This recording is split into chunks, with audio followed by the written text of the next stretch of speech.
If you've made it this far, I want to thank you for joining me on this wild journey. But the story doesn't end here. Tomorrow, we dive into something even more unexpected. While you're here, let me know in the comments where you're watching from. Whether it's your couch in California or a coffee shop in London, I love hearing where our stories are reaching. And if you haven't already, hit that subscribe button and turn on the bell so you don't miss the next chapter. Trust me, you won't want to miss what's coming tomorrow. She cheated. She got arrested. She came back begging. What he did next shocked everyone. I never thought the night would end like that. Melissa and I had planned it for weeks, just one night away from the chaos of kids, work, and life.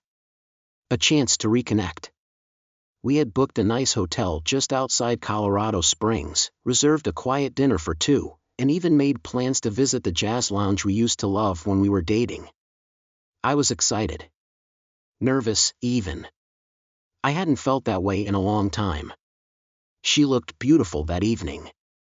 31, glowing, wearing the red dress I'd always loved. I had no idea it would be the last time I saw her like that. After dinner, we met up with some old friends at a nearby club, just a quick stop before heading back to the hotel.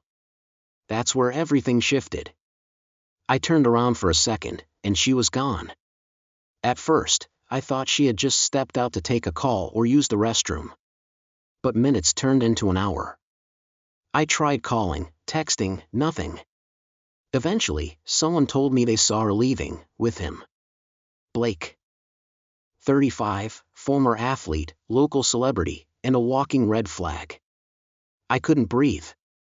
My chest tightened. My hands were clammy. My head was spinning. I left the club without saying a word and drove back to the hotel, hoping, praying, it was a mistake.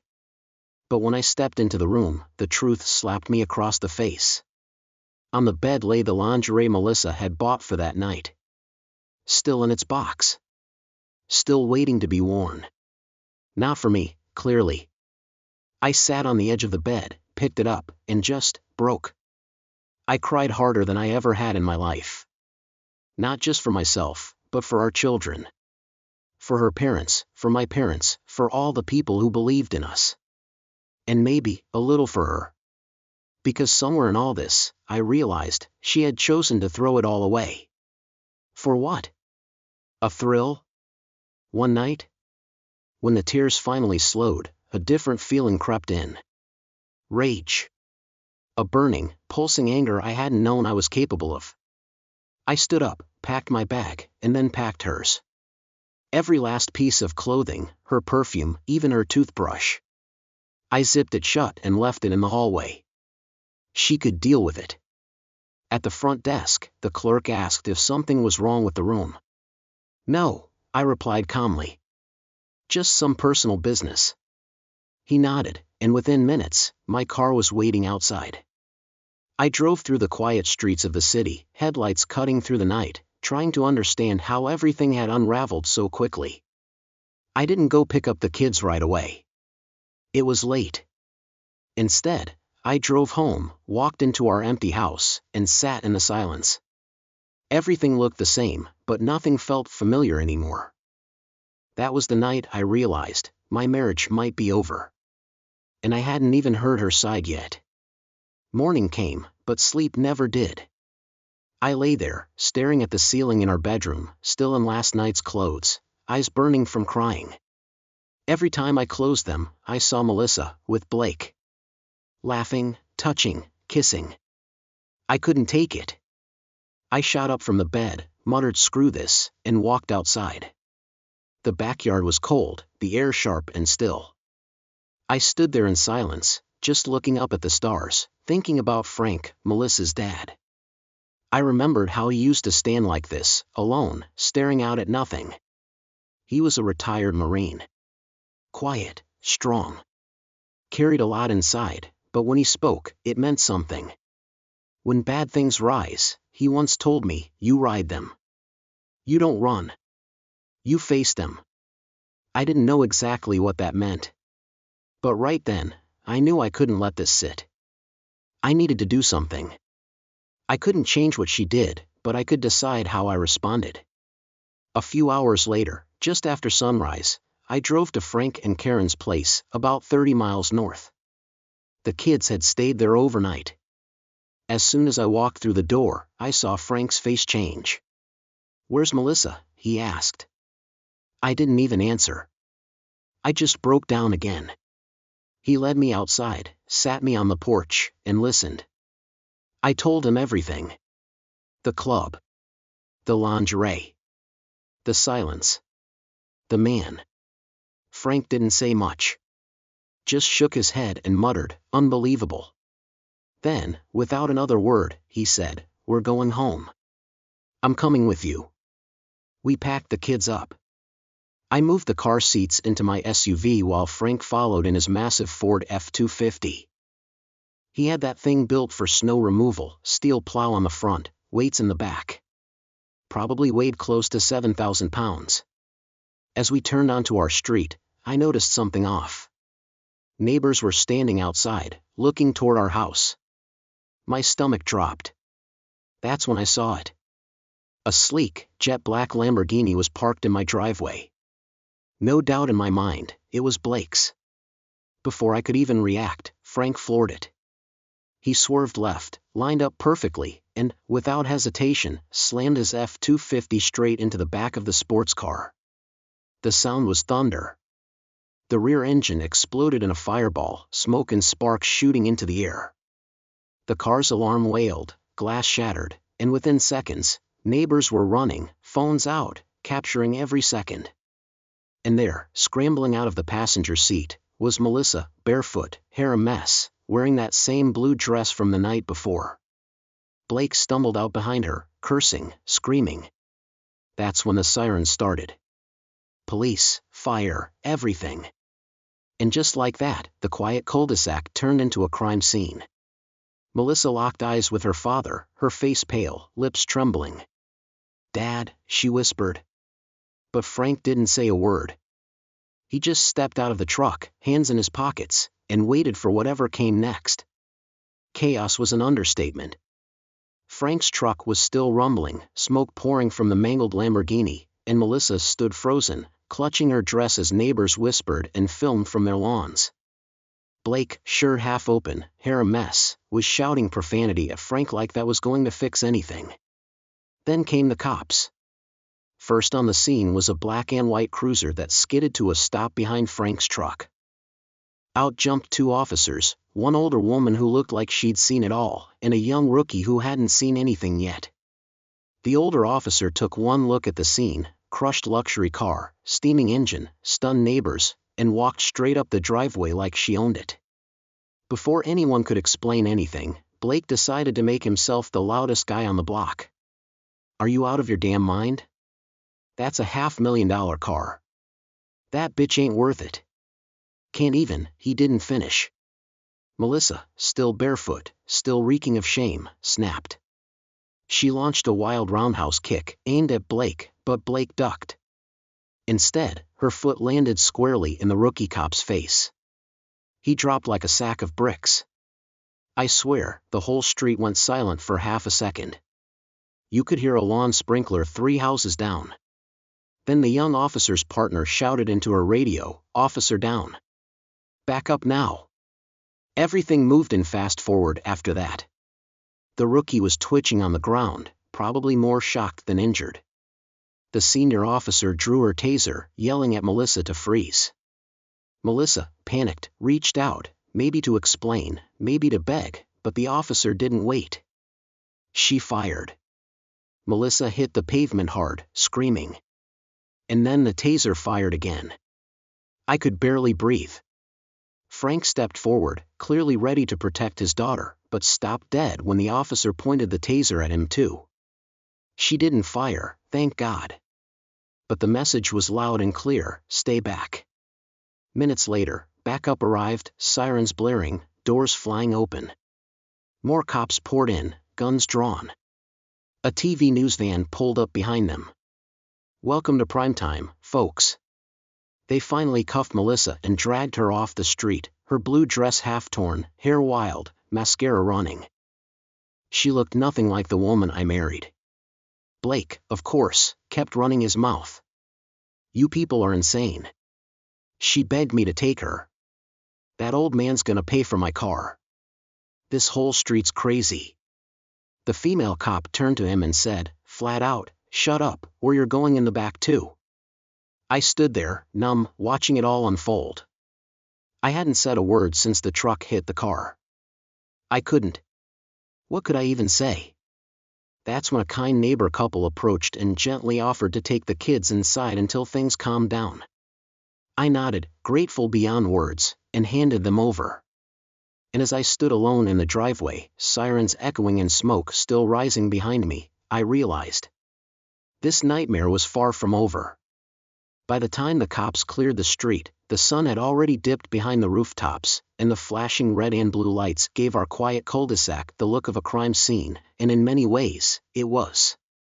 The wrecked Lamborghini had been towed. The neighbors had gone back to pretending like they weren't still watching from behind curtains.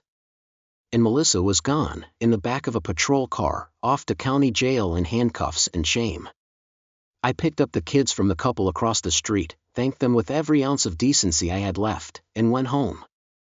The house was quiet, too quiet, and for the first time in a long time, I sat down with my children and we had dinner, just the three of us.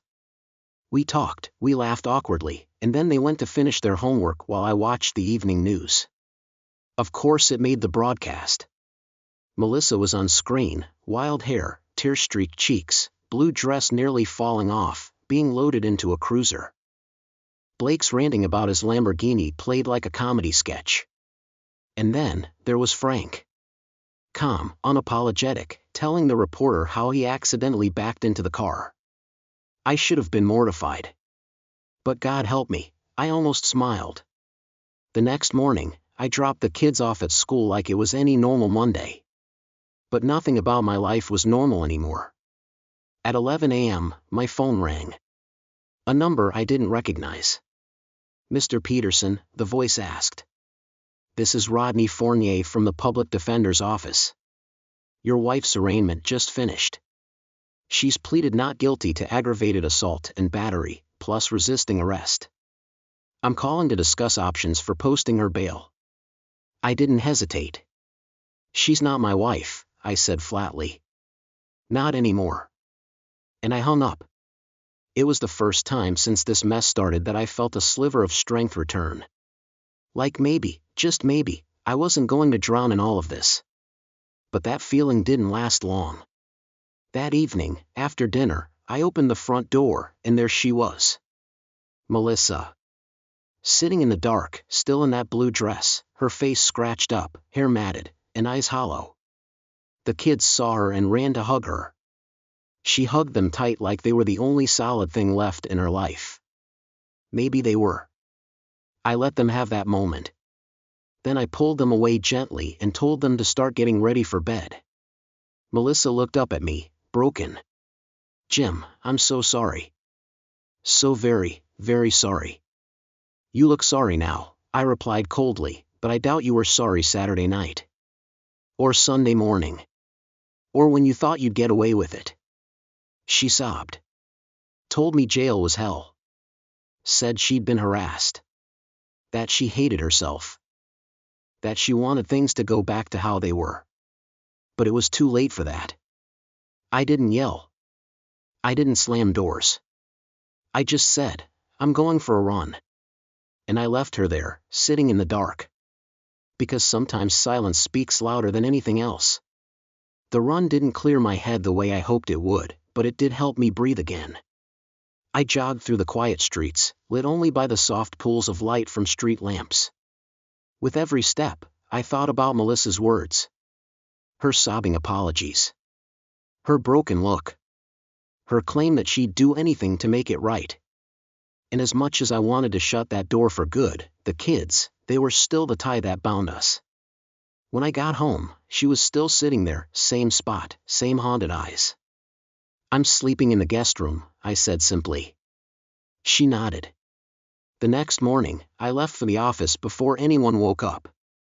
Not because I had a lot of work to do, but because I needed space. Time. Control. And by lunch, I had started drafting a plan. A way forward, not just for me, but for us, if she truly meant what she said. That night, after the kids were asleep, I sat across from her at the kitchen table. "Melissa, we need to talk," I began. Her eyes widened. She thought I was about to say divorce.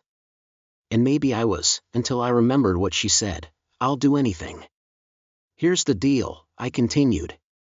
"If we stay together, there are conditions. Non-negotiable ones. You either agree to all of them, or we file for divorce." She swallowed hard. "Okay, go ahead."